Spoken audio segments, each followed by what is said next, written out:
Hello, and welcome to another episode of the Practice Success Podcast.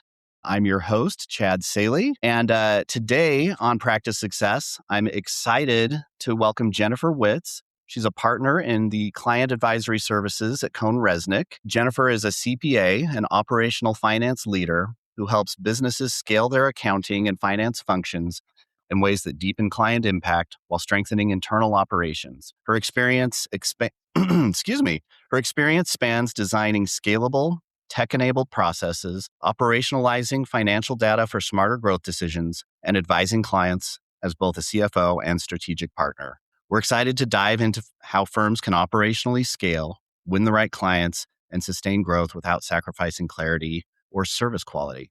Jennifer, welcome. Thank you. Thanks so much for having me. Absolutely. So firms, I think, are always talking about growth. Growth seems to be something that's just always on the top of mind, whether that's growing revenue, growing clients, whatever it might be. But I think very few firms focus on like the operational infrastructure that's needed to help drive actual growth. And especially if they want growth that's going to scale over time and be sustainable. For you, with your experience, how do you kind of define like the operational backbone of a scalable practice? What does a practice need to have if they're going to be ready for that kind of growth? Well, I do want to jump back to what you said, which was that so many firms just focus on the growth component of it. And I get that because CAS, compared to the rest of accounting practices, is relatively new. And so in order to prove themselves, in order to get the resources that they need, they have to have fast growth. But I do think that it is causing an issue within the CAS industry because if we just focus on the growth component, like you mentioned, we start to miss out on those operational aspects that help you to scale. And so when I think about it, it's all around the client service. And so forgetting about your sales process, your business development, the growth, it's how you serve your clients day in and day out and how you can actually start to systematize exactly what you're doing so that you can bring on that growth responsibly. And we really start to see things crack when that client service starts to decline. And client service starts to decline because we don't understand what our capacity truly is. We don't have standardized ways in which we do things. We don't have training programs to set our people up for success. And we're bringing in clients that we may not actually know how to serve because they're outside of our ideal client profile. And so all of those things combined are really important to have at that outset as part of your infrastructure in order to feel confident that you can take on that growth and serve those clients really well. And I think another component that we often forget about growth is the retention component, because we can sell as much new work as we want during a year, but if we have half of it going out the back door, you're running in place, right? So focusing on retention, that has to come back to the client service aspect as well. So we can't grow if we're bleeding clients all the time. Yeah, no, that's definitely true. You kind of gave a long list of all those things that needed to be kind of set up. What would you say are kind of like the biggest things, or what's the first area you would recommend a firm looks at if they're trying to identify the gaps in the firm that they need to address before they can really focus on that growth? I really think it's the type of client that you want to serve. What is your ideal client profile? Because we see so many firms that try to do or try to be everything to everyone, and it's just not scalable. So you really have to decide, where are we best in the market in serving a particular subset of that market. It's you'll hear about it called niching or verticalization, and that really helps in order to dial in, okay, what clients should we go after, which helps on the BD side, but especially on the operational side. So, example I always think through is, if we have our people working in 15 different systems, how can they be experts in 15 different GLs and different AP automation platforms and all these different systems? That's expecting a lot of your people. So really being able to say, hey, look, we are only looking at clients that are, X revenue in dollars, they're within this vertical, they're on this tech stack. That will enable you to design your processes in a standardized way. It will enable you to train your team so that they know what they're doing. And then it enables you to really focus your marketing on attracting those right clients. So I think that is the best place to start.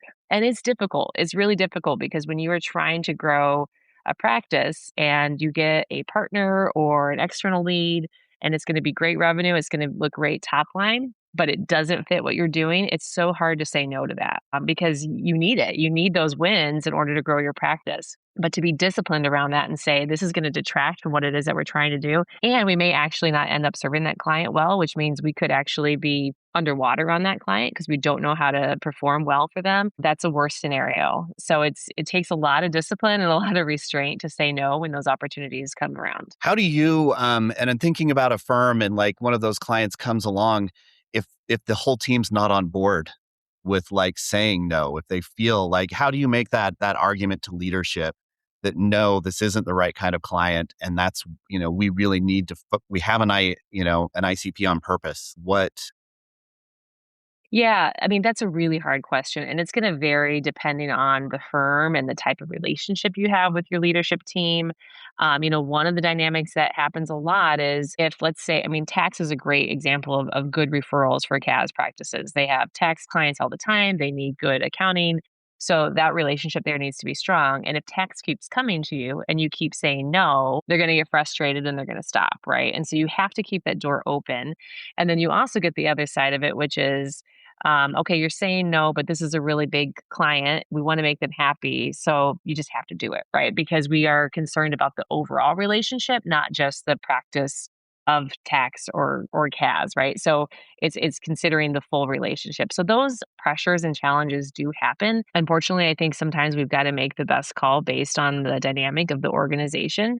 But really, I try to put it into leadership or if it's in other practices terms, which is I would never ask you to do a tax return for, Brazil company when you've never worked in Brazil before and you don't understand what that looks like, right? And so I think just trying to put that into terms and say, would you feel comfortable serving a client that you don't know how to serve? Let's refer them to somebody else, or let's be honest about the fact that we don't have the experience and say, hey, we can take this client on. No, we're going to have to invest time, which is going to cost the client money in terms of learning the system, learning the process. Maybe we've got to hire somebody with that expertise. So we can build it, but that's an investment we have to make together. And so I think giving them a couple of those options and really putting it into their terms is helpful in those situations. So once you've identified those clients and you know who your kind of your target market is the next step for putting systems in place to make sure that you're able to kind of serve them the way that you want to and that you are able to kind of continue to focus on that growth? Well, I mentioned being vertical or industry specific. And I think that really helps. So if you are, serving every client, yes, you can have every client on QBO, but that still makes it hard, right? Because you have to understand the nuances of that industry. So setting yourself up by vertical, and it can be multiple verticals. If you're large enough to have multiple verticals, that's great. But I think that is where you start and really starting to understand what it is that you need to master within that vertical. Usually there's no more than, probably 2 or 3 systems that you need to learn from a GL perspective. So in hospitality, for example, we have a lot of clients on QBO, Intact, Restaurant 365. Could there be more? Of course. But that's, we find that we can get a huge part of the market just by focusing on those 3.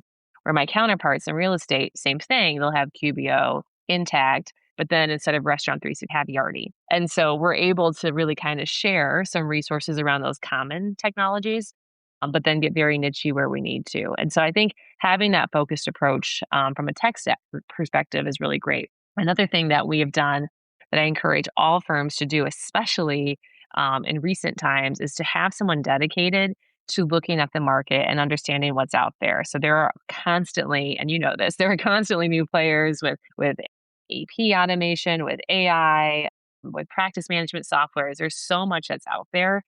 And to be able to assess that all, it's a job in and of itself. And I think it's absolutely necessary because we have to know what tools are available. We have to continue to evolve our practices. We have to know what our clients are seeing. I mean, they're not just marketing to us, they're marketing to our clients. And so if we're not using the best technology, client is well within their rights to say, hey, I've seen this on the market. Why aren't you utilizing this? I'm paying you to be the expert. So I think investing in a role or function that really monitors that and helps the practice process all that new information, all those new players in the market, it's a good investment. It's time well spent so that we can stay at the cutting edge of all this new accounting technology that's out there. Yeah, and that can get overwhelming. I mean, as you're well Hmm. aware, like there's so many tools Yeah, out there and trying to keep up with, and it's like what technology is going to stick around, what's going to kind of come and go. And then yeah, even just looking at tech stack, like how many different softwares does your team need to learn? How many softwares do your clients need to learn? right. And able to kind of interact with you. Kind of in that same note, like, so how do you balance customizing both the services that you offer and the way you do it, all of the behind the scenes, the operations like that you're building into your firm? How often do you try and keep everything as standard as you can? And when are you willing to kind of maybe go off track and customize something for a particular client? Because it's, again, like some of these other things you've said, it's worth it for, it's a client Hmm. happy and they may have a particular nuance to them that needs to be addressed. Here's our SOPs. This is how we would run an account versus, okay, we've got to venture out a little bit. Yeah. So there's a right answer and then there's a practical answer. And I, I think that the right answer is you want to try to standardize everything you can. And that really comes back to that, ICP, that ideal client profile, which is to say, hey, we are only looking for clients that are, a million in revenue that are on this very specific tech stack. Then you're really putting yourself out there as like this is the only type of client that we can serve. So if you want to be on that far end of standardization, you really can't have a lot of diversity in the types of clients you serve. Not even just by industry, but just by size, tech stack, banks that they use. I mean, all those types of things. When you are going a little bit more up market and you are trying to target more complex, larger clients, which I do recommend doing because it's, if you have 1,000 of these little clients versus 100 of really big clients, I mean, it's just the pressure is a lot less in terms of juggling that client load. But the more upstream you go, the more customized they are going to be. And it's just the reality of the situation. And so we try to standardize everything that we can, standard work papers, standard tech stack, standard month end close technology that we're utilizing, all of those things. But at the end of the day, they are using, like I said, different banks. They have different integrations. They have weird relationships with their landlords and hotels. I mean, there's just all these different aspects that come into it. And so really we have to think about what is the system, not necessarily all the nuances, but what is the system that we're trying to standardize? So a good way to think about it is, okay, like how do we get information in? That information can be coming from all over, lots of different areas, and it could be processed very differently. But let's at least standardize how we ingest that information. How does it get into the firm so that we can actually process it? Areas where, okay, we could have clients on a bunch of different banks. Okay, well, how are we going out? We're getting those bank statements every month, and who are the people that are doing that? So I'm a big advocate of using administrative people rather than just accountants in some of those areas so that you have at least a consistent way that you're doing it. And then on the output side, how are we consistently delivering our month end packages or financial packages to clients? Let's make that consistent. So, a lot of the stuff in the middle, we can try to standardize as much as we can. It gets pretty hard with some larger clients. But if you on the peripheral can start to standardize just how you interact and function with the clients, I think that's a good step forward in some of those more complex situations. But I'm often very envious of some of these firms that like have a very specific tech stack. I mean, we see competitors that have their own GLs, and so like you have to be in their software and that's how they operate and they're super efficient at doing that. Very standardized and that's great. But that's only if, that your ideal client profile fits that. So I think you really have to tailor your approach based on your ICP. What do you think are the biggest mistakes that when firms are looking to kind of maybe grow from, like you were talking about, having 1,000 small clients into 100 bigger clients? What are the mistakes they tend to repeat over and over as they're trying to make that? I think it's a really great question. I think one of the issues is that sometimes it takes a different type of accountant in order to make that leap. So if you've got some people that are very good at following a process, being completely standardized, maybe they do a lot more tax write up work for those smaller clients, and then you try to transition them to a larger type of client that they would be serving that's more complex and requires more problem solving because you're not necessarily following a standard process, you're going to have to upskill those people or train those people in different ways or look for different types of talent. So I think saying that the systems and the people that we have right now that fit a certain set of clients and then trying to transition them, they may not be able to automatically do that. They can if you invest the time in training with them and make sure that they're supported. But just saying, "Hey, we're going to flip the switch," that's really hard to do. And then, of course, I think all of the marketing and business development has to lead that too. And so you have to get out there and put yourself in a just different position in the market And then internally, if you are getting referrals from other partners within your firm, making sure that they know that you have the capability to, and that they can trust that you can get that more complex or different work done. No, for sure. How do you handle when maybe those referrals are coming in and it's like that the growth is suddenly happening, but maybe the operations that you've set up aren't keeping up with that growth? How do you try and kind of bridge the gap when the growth suddenly moves faster than your processes? And I think that this happens a lot. And again, it goes back to being able to say no, and that's really tough. One approach, though, is to say, yes, you know what, we can do this. It's going to take some time. We can onboard that client in 3 months, or give yourself that ramp up time.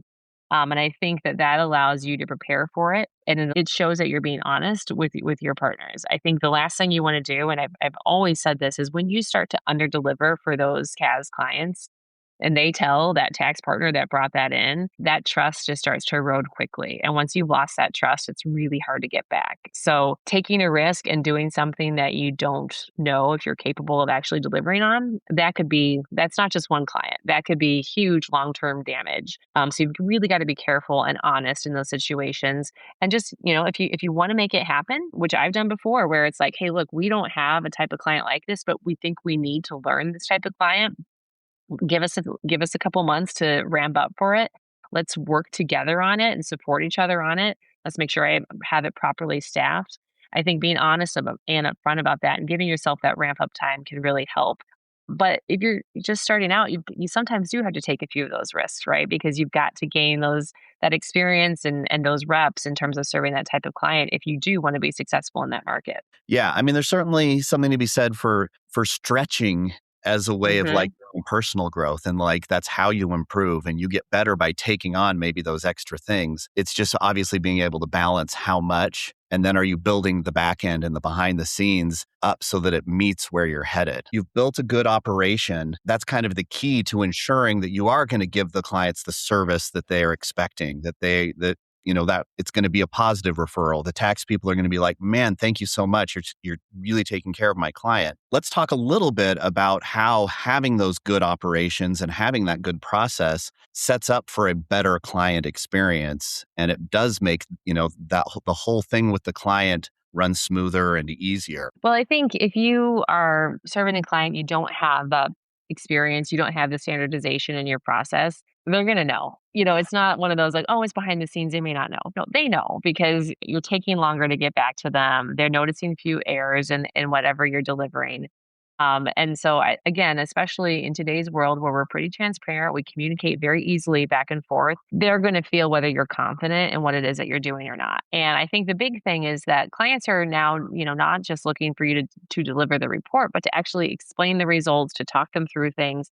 They come to me all recently. This just happened today. I had a client send me the chat GPT write-up of their financials and say, can you validate this for me?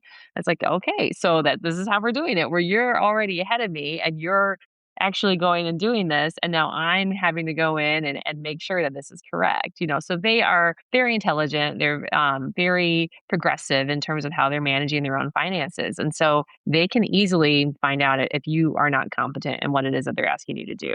So again, having standardized processes where you know what you're doing, you have the repetition, makes you so much more confident in those interactions that you have with your clients, and they can feel that. And I really want that for our people. I mean, that's a big thing of why I really push verticalization, because I want the team to say, yes, I've seen that before in Toast. And I know how to fix that, rather than, oh, I've never seen that before and I don't have any other clients. I'm not going to get that experience to be able to problem solve that right off the bat.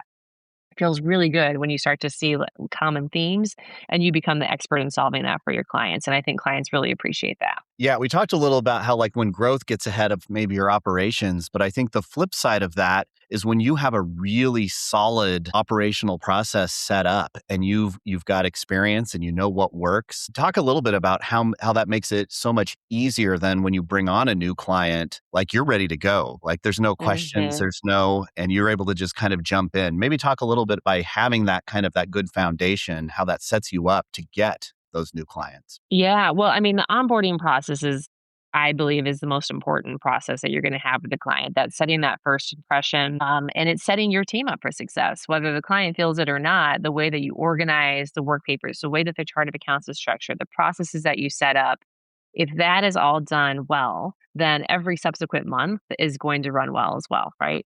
So that's what we're trying to do as part of that process, in addition to making sure that we are getting some quick wins for the client, that we're showing them, an accelerated time to value. All of those things we're trying to accomplish from the client perspective as well.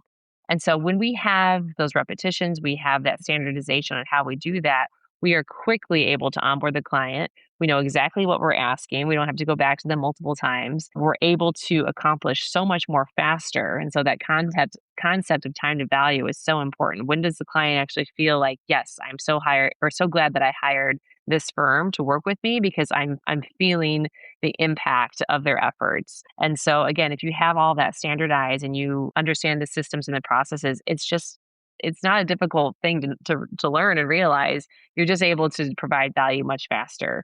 And that helps the client feel much more confident that you're going to be able to serve them well moving forward. And then the team is all up to speed too. Right now, we've taken on some pretty complex clients, different systems that we're on, and that's okay because we're staffed up for it. And that's the type of client that we serve. But we have to be very upfront with the client. It's going to take us probably 3 months to design the processes, and we've got to train our team. We've got to learn the process. And like I said, that's fine because we're upfront about it, and that's the type of client that we serve. But if you don't set those expectations, or if it's a pretty simple client, they expect to be up and running really quick.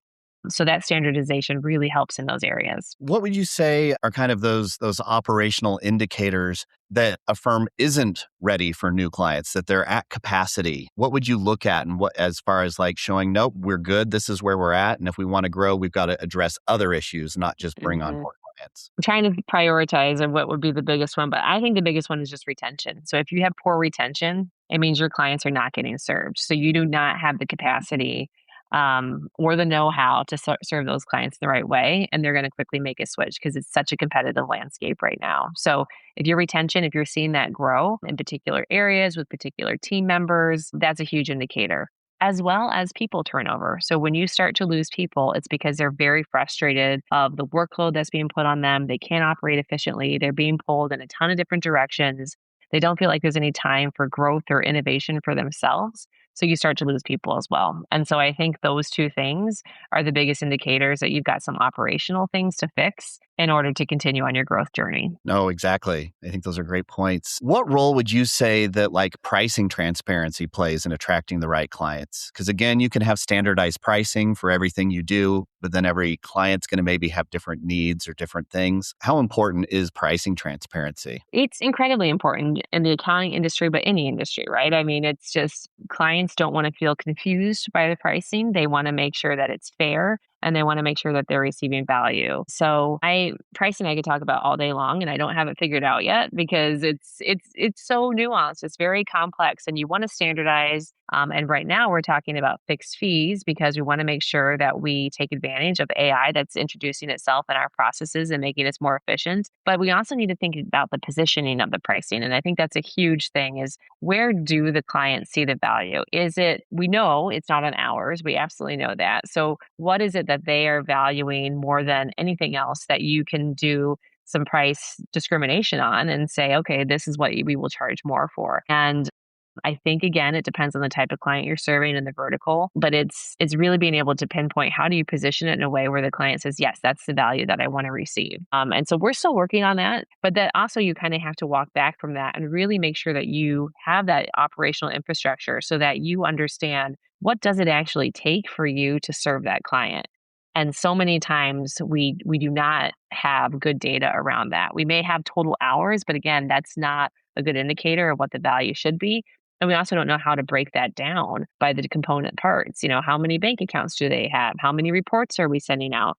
How long does it take to do a forecast for them? So all these different components we usually kind of look at as one lump sum. So really taking that time operationally from the beginning to say, I'm going to break down these things and really understand how my business works, what it takes to serve these clients will help you to build a good pricing strategy. And then thinking through that value proposition, how do I now market that to the client in a way where they feel it's clear and fair and they're getting value? No, exactly. And I think the kind of the next natural step of that is you've got all of these things in place. The next step is like how you're communicating with your client. And a lot of times that comes back to kind of the technology that you're using, that they're using. How much do you think at your tech stack impacts kind of client satisfaction and their happiness with the work that you're doing? I think it's a huge indicator. I actually know of a couple situations where we have lost to competitors, even though we were cheaper, because our competitor was using better technology, and that gave the client so much more confidence that that competitor knew what they were doing. I've seen that scenario happen before. And I also think that clients, again, with all AI and everything that's available to them, they want to do a little bit of self service, more so than I've seen in the past. They want to be able to pull their own reports, put them into ChatGPT, get their own insights, do all those types of things, which is absolutely fine. So they want to be able to navigate that technology and know that it's easy for them to use. And I think in any environment, we do want to have the client involved in the approval process for a lot of the things that we do. And so again, to make that really slick for them, they're busy. So make sure that they're able to access things on their phone, that they know where to go, that the UI is good for them. So all of those things, even though it may not be directly related to you and the service, but it influences the experience that they're having with working with you and working with your firm. No, that's great. Jennifer, you've shared a ton of great information and I appreciate it. For the ending here, I've just got some like rapid fire quick questions for you, Okay. kind of close things out. So, what would you say is one tool every scaling firm should use? I don't know if I can say like names or brand names, but I would just say a Sure. close management software that is meant for CAS. It cannot be meant for tax or assurance and you're being forced into it. But that close management software is where you store everything. It's how you set your tasks. It's how you organize your team. Without that, you're all running in different directions. Great. What would you say is the biggest myth about operational scaling in accounting? I think everyone wants to focus on business development and making sure that you have a good sales process. But I think that that's the wrong approach. You really have to focus on the client delivery. The sales, then, I think they happen on their own. So, this is similar people, process, or technology. Which one is the most important when you're trying to scale your firm? They're all so important. This is a really hard question, but I have to start with people. And again, that may be a controversial answer given that we are entering this AI world. But if you don't have good people on your team that can set up the process, that can interact with clients, that know how to use technology, I think it all falls apart. So you've got to attract the best team you possibly can. And so, finally, last one. What metric do you think firms tend to overlook that really could help them out in building out better operations? So this comes from my tech background, and not a lot of firms use this, but lifetime value of a client is huge. Because if you think about the components of lifetime value of a client, you look at their total revenue, which is a function of your pricing and as well as your expansion revenue.